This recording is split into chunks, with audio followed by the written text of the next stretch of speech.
Picture colonial South America as a marketplace of paper and promises. Property wasn't a single deed. It was a bundle of rights. Who could graze? Who could draw water? Who could collect rents? Who could police a road? Who could grind grain at a mill? Each right could be granted, confirmed, leased, mortgaged, inherited, or sold. That quiet trade in rights is property mongering, and it turned fields, rivers, and people's labor into revenue streams that traveled on ink and seals. The Iberian crowns claimed sovereignty, but on the ground control fragmented. Spanish Mercedes handed out farms, ranches, and townlets. Portuguese sesmarias promised land to those who would cultivate it. A grant might become collateral for a merchant's loan. A widow divided grazing and water sares among her heirs. A neighbor bought a narrow strip along an irrigation ditch just to secure a turn of water. Boundary markers crept outward after a good harvest and snapped back when a lawsuit loomed. Some of the most valuable claims did not even include the soil. Early encomenderos did not own indigenous lands. They held rights to tribute and labor. Those claims could be leased to traders, pledged to creditors, or swapped for a share in a mill.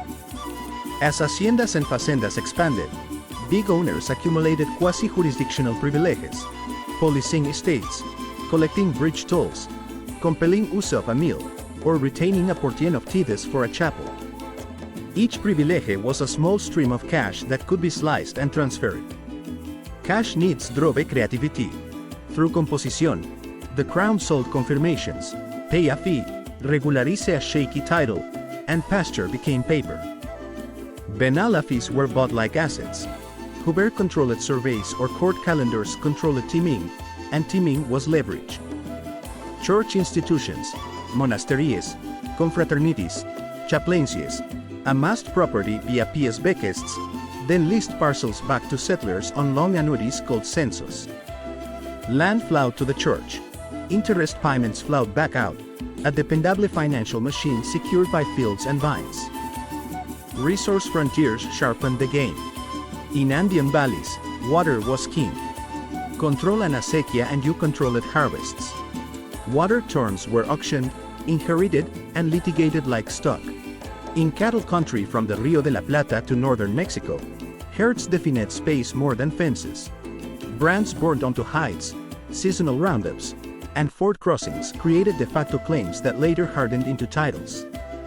In sugar zones, the mills grinding right-bound planters to deliver cane, contracts that functioned like mortgages on future crops. Courtrooms became trading floors of evidence. Plaintiffs arrived with worm-eaten charters, sketched maps, and witness statements. Defendants countered with receipts, tithes paid, ditches repaired, herds branded. Judges weighed parchment against practice. Who sowed, who irrigated, who paid local dues, who defended the road. Long, notorious possession could beat a fresh royal paper, unless the treasury needed funds, and then a well-placed fee might turn doubt into loot. Communities navigated the same market. Indigenous pueblos filed petitions to defend communal lands, pooled cash to buy confirmations, or negotiated exemptions from encroaching ranches. Afro-descendant and mixed-caste smallholders saved to purchase garden plots or secure water sares. Some lost ground to debt, enclosure, and legal costs. Others used bureaucracy to carve durable space within the estate order, turning customary use into recognized right and gaining leverage in a world ruled by paper. By the late colonial era, property mongering had rewired the landscape. If you enjoyed this deep dive into the paper economy of empire, hit subscribe and drop a comment on which region or era you want next.